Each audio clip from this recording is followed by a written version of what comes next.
당신이 Next.js를 배워야 하는 이유에 대해서 발표할 김동현입니다. 이 타이틀 자체는 조금 도발적으로 지으려고 했어요. 근데 좀 완곡하게 좀 표현했던 건데 배워야 하는 이유입니다. 꼭 프로젝트에 적용해야 된다, 뭐 안 하면 바보다 그런 게 아니라 우리는 알아야 된다라고 생각을 했어요. 그래서 이거 보여드리려고 합니다. 그래서 총 목차는 세 가지고 한번 이야기해 볼게요. 뭐 시작은 뭐 당연히 다들 크리에이트 리액트 앱으로 보통 시작을 하게 되는데 이게 요즘에 안 쓰이고 있고, 그리고 그 이면에 프레임워크의 등장들이 있었다라는 걸 좀 알려드리려고 합니다. 그래서 크리에이트 리액트 앱 CRA에 대해서 조금 이야기를 할 건데, 저희가 리액트 프로젝트를 시작하는 방법은 크게 보통 한 세 가지 정도 있는 것 같아요. 크리에이트 리액트 앱을 어떻게 한다, npx로 시작을 하죠. 아니면 비트, 어떤 인터넷 강사가 하라고 하는 거 시키는 대로 하면은 비트가 딱 됩니다. 아니면 이런 Next.js 같은 프레임워크를 쓰면 되는데 뭔가 어려워 보여요. 다들 어떻게 시작을 할지 모르겠는데 보통 이 두 가지를 할 것 같아요, 요즘에는. 그런데 이 크리에이트 리액트 앱 자체가 이 메타 그 리액트를 만드는 곳에서 지원을 종료를 했습니다. 이제 레거시한 방식이고요. 2025년 2월 24일에 이런 이야기를 했죠. 지금도 유지 보수는 되고 있는데 기능에 대해서 조금 더 업데이트가 된다거나 그런 건 없어요. 여기에서 언급하기로는 이런 사용을 중단하며 프레임워크나 비트, 팔셀, 뭐 기타 등등으로 마이그레이션을 권장한다고 되어 있어요. 지금 크리에이트 리액트 앱을 치면은 뭐 이런 메시지가 나올 겁니다. 이런 거 CRA 하지 마시고 이 사이트 참고해 주세요 라고 되어 있는 거죠. 그렇다면 크리에이트 리액트 앱이 왜 나왔고 왜 이제 버리느냐에 대한 이야기가 생길 것 같아요. 얘가 왜 생겼냐면,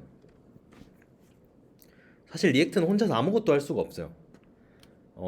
이런 번들링도 따로 해줘야 되고 바벨 같이 컴파일링도 따로 해줘야 돼요. 이런 빌드나 컴파일도 안 돼 있고 뭐 여러 가지 라이브러리도 리액트 할 때 많이 받아야 되죠. 이런 과정이 너무 복잡하니까 리액트 개발자들은 어느 정도 스타터 팩 같은 거를 만들어 주자 해서 크리에이트 리액트 앱을 만들게 됐어요. 원래는 이렇게 만들어졌습니다.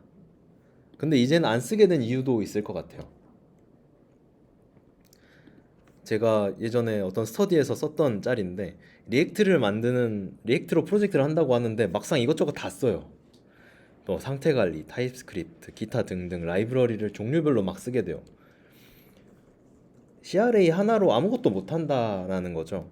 리액트 프로젝트를 우리가 시작을 하게 되면 라우팅이 필요하다면은 아마 리액트 라우터를 받으실 거고, 에러 핸들링을 어떻게 해야 되냐면은 잘 열심히 에러를 트라이 캐치로 잡고 404 페이지로 던져야 돼요.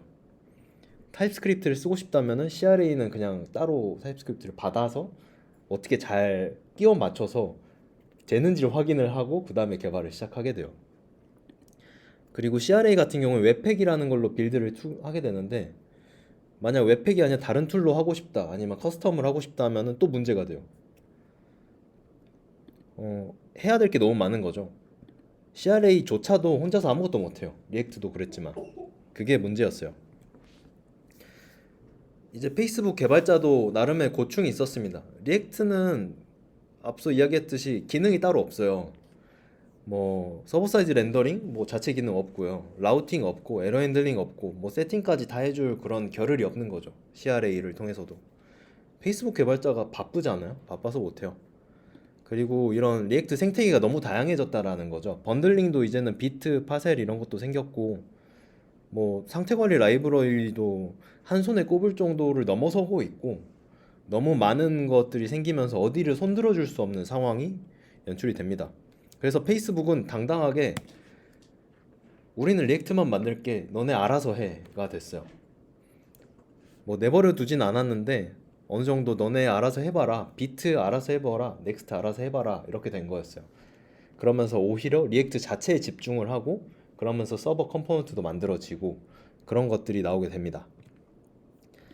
자, 이제 이렇게 세 가지가 있었죠. 세 가지 중에서 이제 하나가 사라졌어요. CRA가 사라졌고, 그리고 저는 이번 세미나에서 한번 Next.js가 조금 어려워 보일지라도 한번 해보라고 권장을 하기 위해서 하는 이런 이야기고요. 대안 중에 하나가 CRA랑 비슷한 게 비트가 있어요. CRA의 포지션을 지금 비트가 다 가져왔다라고 저는 보고 있고요. 빌드 도구가 비트고, 비트를 통해서 뭐 타입스크립트, 리액트가 기본으로 세팅이 되어 있는 프로젝트를 넣게 되고, 거기 위에 여러 가지 컨피그를 하고 뭐 패키지 제이슨에 여러 라이브러리를 심으면서 작업을 하게 되죠. 그래서 공식 문서에서도 밑바닥부터 리액트를 만드는 방법에 대해서는 이렇게 빌드 툴을 하고 어떻게 하라고 안내를 하고 있어요. 근데 리액트는 기능이 없다고 했었고 CRA도 막상 기능이 없어서 다른 라이브러리를 끌어온다라고 이야기를 했는데, 비트도 사실은 똑같다라는 거죠. 뭐 서브 사이드 렌더링, 뭐 라우팅, 에러 핸들링 다 할 수 없어서 라이브러리를 어디다 떼오고 핸들링을 따로 할 거예요. 비트는 기초적인 세팅을 CRA처럼 도왔을 뿐 아직 많은 기능을 해결해 줄 수 없다라는 거죠.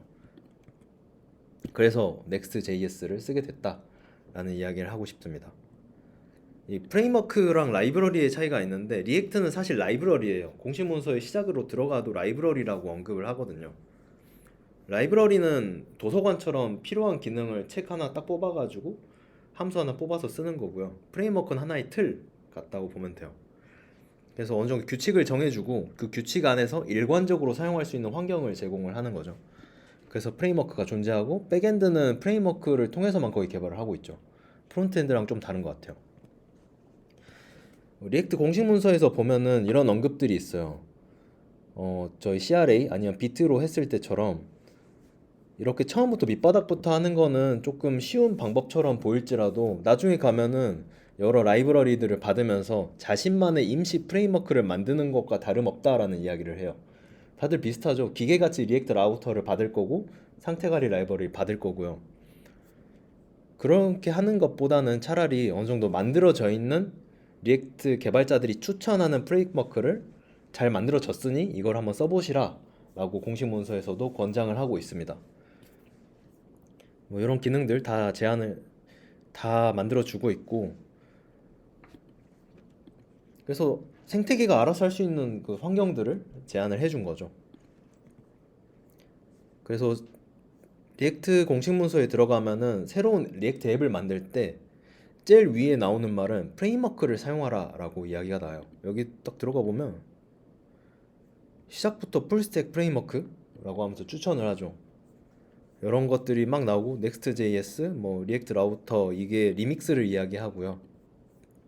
여러 가지 하고 마지막에 뒤에 가서야 비트에 대한 이야기가 나와요. 우선순위에서 이제 리액트 개발자들은 프레임워크를 더 위로 두고 있다라고 볼 수 있어요.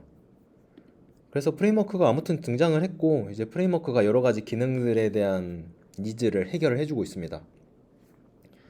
뭐 서버 사이드 렌더링, 클라이언트 사이드 렌더링, 뭐 라우팅, 여러 에러 처리, 이런 거 프레임워크가 대신 해줄게요가 됐고, Next.js랑 리믹스가 가장 대표적인 주자인 것 같고, 리액트 네이티브로는 X4라는 게 있습니다. 다 이런 프레임워크를 주로 쓰자라고 이야기가 나오고 있는데, 그 중에서도 저는 Next.js를 추천을 하고 있어요. 그래서 프레임워크로 이번에 한번 다들 배워보셨으면 해서 이야기를 하게 됐습니다. 솔직히 리믹스도 너무 좋고 어떻게 보면 기능적으로 개발하기 편한 게 리믹스일 수 있는데, 이 Next.js 자체가 레퍼런스가 너무 많고 유명하다는 거였어요. 그래서 여러 기능적으로 좋은 대안도 있고, 뭐 Next.js가 좋다 나쁘다 이 얘기를 떠나서 유명하니까 망하지 않겠지 라는 생각으로 넥스트를 배워놓으면은 리믹스로 넘어가든 미래에 뭔가 다른 게 나와도 적응할 수 있는 뭔가 배경이 될 거다 라고 생각합니다. 이 Next.js는 가장 중요한, 가장 유명한 기능이 이런 서버 사이드 렌더링, 뭐 스태틱 사이트 제너레이션 이런 게 있을 것 같아요. 이런 것들을 통해서 뭔가 빌드를 하면서 뭐 브라우저 안에서 렌더링을 처리할 건지 아니면 미리 HTML로 빌드를 할 건지 이런 처리들이 가능하고, 그러면서 SEO 처리도 가능하게 되겠죠. 뭐 이런 기능들을 떠나서 여러 가지 기능이 너무 많아요. 뭐 파일 라우팅을 하는 것도 리액트 라우터를 사용하게 되면은 파일 안에 일일이 태그를 이름을 다 넣고 어떤 URL을 할 거다 다 밀어넣게 되는데, 여기선 파일 기반으로 사용을 하게 돼요. 여기 블로그라는 폴더 안에 페이지라는 파일이 있으면은 블로그 슬래시 페이지명 뭐 인덱스겠죠? 그런 것들을 사용하게 돼요. 이런 파일명 기반으로 라우팅이 되기 때문에 굉장히 직관적이라는 거죠. 그리고 그 밖에도 이런 캐싱, 뭐 이미지 최적화, 폰트 최적화 같은 라이브러리도 제공을 하고 있어요. 안 쓸 이유가 없죠, 사실은. 리액트로 하면 하나하나가 다 무거운 피처고 어려운 것들인데 이거를 다 프레임워크가 해주고 있다라고 볼 수 있어요. 그 밖에도 너무 많아요. 뭐 이런 너무 많은 기능들을 하고 있어요. 뭐 에러 핸들링도 여기 파트 중에 하나가 있을 거고요. 공식 문서 들어가면 초반에 나오는 것들 중에 하나가 이런 내비게이션, 뭐 라우팅, 뭐 이미지 최적화 이런 것들이 있어요. 이런 것들을 다 사용하면서 하면은 개발이 쉬워지겠죠. 이렇게 공식 문서 런 파트 들어가면은 되게 많은 이런 것들이 있죠. 이런 것들 보면서 핸들링 에러, 뭐 내비게이팅 이런 것들 사용하면서 보면은 굉장히 편하지 않나라고 생각을 합니다. 오늘 준비한 건 여기까지고요. 사실 제가 Next.js를 처음 시작했을 때는 프론트엔드를 시작한 지 얼마 안 됐을 때였어요. 어떤 분한테 프로젝트를 시작할 건데 그냥 리액트로 하는 게 좋을까요? 하는데 기능이 너무 좋고 사실 서버 사이드 렌더링 때문이 아니라 이런 제공하는 기능이 너무 많으니까 동현님은 그냥 넥스트를 쓰시는 게 편할 겁니다 라는 피드백을 좀 들었었어요. 어차피 배우는 거 똑같다고. 그리고 오히려 이런 내비게이팅 하나하나 다 배우면서 했으면 더 머리 깨지면서 라이브러리 찾아다니고 임포트 하면서 했겠죠. 그래서 저도 만족하면서 쓰고 있어요.